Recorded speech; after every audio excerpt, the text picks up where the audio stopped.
Hey guys, this is Indian Corridor. Welcome to my channel. আজকে আমরা যেটা করতে চলেছি সেটা হচ্ছে রাইনো ওয়াকের এই হিট শিল্ডটা আমরা সাইলেন্সারে ফিট করতে চলেছি। এটা মোটো আর্থ বলে একটা ওয়েবসাইট আছে, তাদের স্টোর থেকে অনলাইনে পারচেস করা। অ্যাপ্রক্স 1000 রুপিস দাম নিয়েছে। যেটা ভালোই নি, সেটা স্টিলের নয়, এটা অ্যালুমিনিয়ামের। যেহেতু এটা অ্যালুমিনিয়ামের, প্রচণ্ড হালকা। স্টিলের হলে তোমার ওরকমই 1000, 1200, 1500 মতন দাম, বাট ওটার ভারী হয় স্টিলেরগুলো। আর স্টিলেরগুলো কিছু কম দামেরও আছে, বাট আমি অ্যালুমিনিয়াম প্রেফার করলাম। হিট রিডিউস ভালো হবে আর হালকাও জিনিসটা। এর সাথে এটা এসছে যেটা দিয়ে এটা ফিট করতে হবে। তো এক হাতে ক্যামেরা ধরে করাটা সম্ভব নয়, তো ক্যামেরাটা রেখেই আমার এটা ফিট করতে হবে। আরেকটা এটা ব্যাপার, সেটা হচ্ছে যাদের সাইলেন্সার গ্লসি নয়, ম্যাট ফিনিশের উপর আছে, তারা ওয়্যাক্স পোলের রাবিং কম্পাউন্ড এটা ইউজ করতে পারো। এটা আমি কিনেছিলাম বহু বছর আগে, অনেকটা থাকে, স্টিল না আমি ইউজ করে যাচ্ছি। এটা সাইলেন্সারের উপরে আমি ইউজ করি। কোনো রকম দেখো তার জন্য কোনো রকম কালো দাগ, যে পিচের যে কালো দাগগুলো থাকে সেটাও নেই, কোনো রকম ময়লা নয়, বেশ স্মুথ আছে। এর আগে আমার হিমালয়ান ছিল, আমি হিমালয়ানও ইউজ করতাম। সাইলেন্সার এরকম একদম চকচকে থাকতো, দেখতেও ভালো লাগে। বাইক নোংরা তো কী হয়েছে, সাইলেন্সার তো পরিষ্কারই আছে। এটা পরিষ্কার করলাম তার কারণ হচ্ছে এটা আমরা আজকে ফিট করব বলে। এটা ফিট করার কিছু কারণ আছে।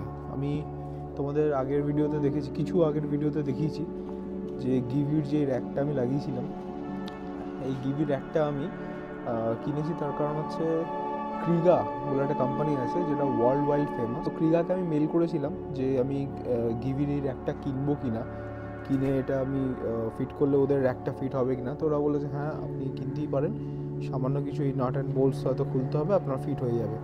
বাট ফিট হয়নি প্রপারলি। আমাকে ভেতরে কিছু ফিলার্স দিয়ে, যাতে লুজ না হয়, ফিলার্স দিয়ে ওই র্যাকটা ফিট করতে হচ্ছিলো। তো সব ঠিক আছে, দুটো রাইড করেছি, 1 বছরে 2টো রাইড করেছিলাম ওই ব্যাগ নিয়ে আমি। তো তারপরেই দেখতে পারি ওদের একটা প্লেট আছে, আমি পরের ভিডিওতে ওই ব্যাগ আর প্লেটটা দেখাবো। তো ওই প্লেট আছে, প্লেটের মধ্যে যে ব্যাগটা লাগছে, তো প্লেটের মধ্যে ওদের নিজেদের প্লেটে এই ঘষা খেয়ে ব্যাগটার কিছু জায়গায় ড্যামেজ হয়েছে। কোনো ফল নেই, কোনো ঘষা নেই, কিচ্ছু নেই। তো ওদেরকে আমি মেল করি যে আপনাদের যে ব্যাগের ফটো সমেত যে এরকম ব্যাপার দেখুন। ওদের 10 years ওয়ারেন্টি ওরা ক্লেম করে, বাট নো রিপ্লাই। যখন আমি কী র্যাক কিনবো সেটার জন্য যখন মেল করলাম, ওরা খুব সুন্দরভাবে রিপ্লাই দিল। বাট যখন ব্যাগের সমস্যা আসছে, আমি যখন দেখালাম আপনাদের ব্যাগে এরকম সমস্যা, তার এগেনস্টে কোনো মেলের রিপ্লাই নেই। 2-3বার আমি মেল করেছি, কোনো রিপ্লাই নেই। ক্রিগার যে ব্যাগটা আছে ওটা এই জায়গাটা লাগছে, এটা একটা মেটাল বেল্ট, ঠিক আছে? এখানে একটা স্ক্রুয়ের মতন আছে, জাস্ট এটাকে আনস্ক্রু করলেই বেল্টটা খুলে যাবে।